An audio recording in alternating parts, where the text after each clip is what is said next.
Hello and welcome to episode 9 of Eternally Destined. What does it mean to be saved? What happens when you make a mistake? What happens when you sin, you fall, you go into that same routine of doing the things that you don't want to do? Are you lost? Have you ever heard of the president giving a pardon? You know, somebody could be a murderer, and they committed the crime.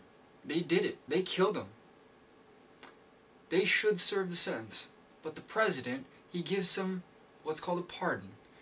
The pardon means that even though they are guilty, they killed the guy, they cannot be prosecuted for that crime. It's a legal term. He has been pardoned by a higher authority so that they cannot be judged for that crime. Well, a pardon is very, very similar to justification in the Bible. Justification in the Bible is a legal term. It means to be declared righteous. Justification is being declared righteous, and Christ is the one who justifies you. Christ is the one who declares you righteous.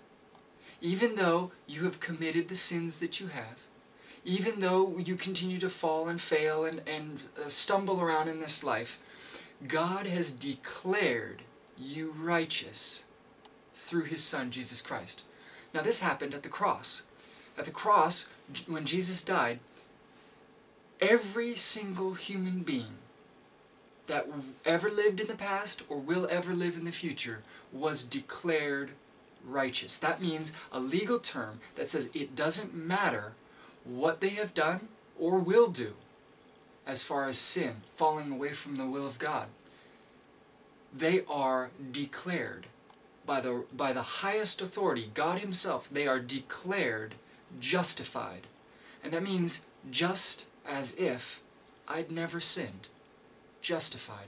Now some people, they say, well, wait a minute, if this is true, then doesn't that give you a license to sin? Isn't it okay to sin? No. Paul says, God forbid that you should think that way. It's not a license to sin. But here's the thing. God never takes away your freedom to choose. So can you abuse your justification? Absolutely. Can people who are pardoned continue to commit wrong acts in the country? Yes, they can. Does it change the pardon? Does it change the legal justification for the crime? No, it doesn't. See, and that's the way that justification works in the Christian life. I like this example. There's an oil rig out in the middle of the ocean. What's the purpose for the oil rig? The purpose is to drill oil from the depths of the ocean. Now, people are working on the oil rig. It's a platform out in the middle of the ocean that has been established so that work can be done. If there was no oil platform, there could be no work done. You would be swimming around in the ocean. But once that platform is established, then the oil can be done. Now, can somebody drop a wrench or cause a problem? Yes, absolutely. Mistakes can be made or problems can be made. But the purpose of the oil platform is so that work can be done. Now that platform is just like justification. We were all swimming around in the ocean of sin. And God, by His grace, sent us Jesus Christ, and He built that platform of justification. And He lifted out of the ocean, He lifted out of the ocean of sin the entire human race and put them on the platform of justification. And now God wants work to be done on the platform. That is sanctification. God working out your characters. You becoming closer to God as a relationship. That's what God wants. He does not take away your freedom to choose. So you can squander the justification that you've been given. You've been declared righteous, but that doesn't mean that you can't willfully choose to go against it. God has declared every single person righteous. It is a gift. Nobody deserved it at all. It is a gift, and you can squander that gift.